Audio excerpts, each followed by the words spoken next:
छिमा बड़न को चाहिए छोटेन को उत्पात, का रहीम हरि को घट्यो जो भृगु मारी लाल। पहली पंक्ति में रहीम एक स्थापना दे रहे हैं। वो कह रहे हैं कि बड़ों को सहनशील होना चाहिए। क्षमा मतलब क्षमा। क्षमा बड़न को चाहिए, यानी बड़ों का यह स्वभाव होता है कि वह स्वाभाविक रूप से छोटों की गलती को माफ कर देते हैं। छोटेन को उत्पात अर्थात जो उम्र में छोटे हों, प्रकृति में छोटे हों या विचार में छोटे हों, वो तो स्वाभाविक रूप से उत्पात करते ही हैं।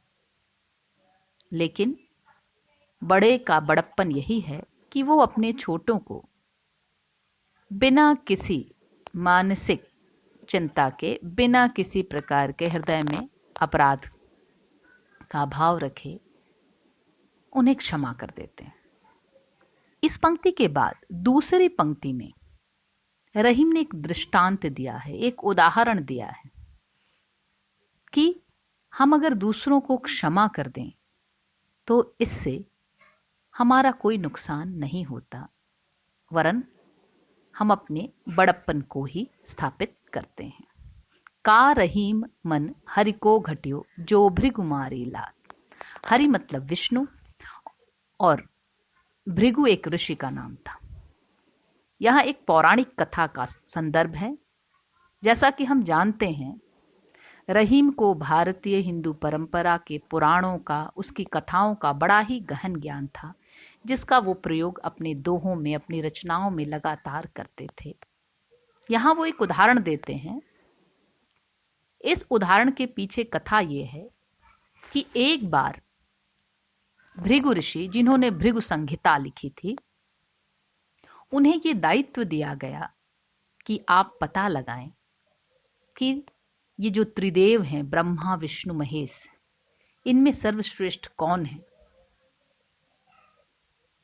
तो वो इसके तहत ये पता लगाने गए और सबसे पहले वो ब्रह्मा के पास गए, जो उनके पिता थे, और जाकर कुछ ऐसा व्यवहार किया कि ब्रह्मा क्रोधित हो गए। उसके पश्चात वे शिव के पास गए और शिव से भी ऐसा दुर्व्यवहार किया कि शिव को भी क्रोध आ गया। इसके बाद अंत में भृगु विष्णु के पास गए और क्षीर सागर में सोते हुए विष्णु की छाती पर जोर से एक लात मारी, यह तय करने के लिए कि देखे ये कितने क्रोधित होते हैं। विष्णु ने नेत्र खोले और प्रश्न किया, ऋषि, आपके पैरों में कहीं चोट तो नहीं लगी? कहकर उनके पैर पकड़ लिए। भृगु ऋषि बहुत संकुचित हुए और उन्होंने क्षमा मांगी और कहा, निस्संदेह इन त्रिदेवों में सबसे बड़े आप ही हैं विष्णु। अर्थात विष्णु सर्वशक्तिशाली देवता होने के बावजूद भी एक सामान्य ऋषि के पद चोट से भी किसी प्रकार अपना आपा नहीं खोते हैं, बल्कि उन्हें पहली बार में ही क्षमा कर देते हैं। और इस क्षमा के द्वारा उन्होंने वस्तुतः अपनी महानता ही सिद्ध की है। तो रहीम यही कहना चाहते हैं कि मनुष्य को जीवन में बहुत से ऐसे छोटों लोगों का सामना करना पड़ सकता है, जिनका व्यवहार छोटा हो, जिनकी प्रकृति छोटी हो और जो सदा आपका अपमान करना चाहे। लेकिन यदि आपके भीतर विवेक है, आपके भीतर बड़प्पन है, तो आप ऐसे लोगों की मूर्खता को, ऐसे लोगों की धृष्टता को आंख मूंद कर क्षमा कर देंगे, तभी आप बड़े कहलाएंगे। यानी बड़ों को क्षमा करना सीखना चाहिए और छोटे तो उत्पात करते ही रहते हैं। जिस प्रकार भृगु ऋषि ने विष्णु को लात भी मारी, तो इससे विष्णु का अपमान नहीं हुआ, बल्कि भृगु ऋषि ही संकोच में आ गए।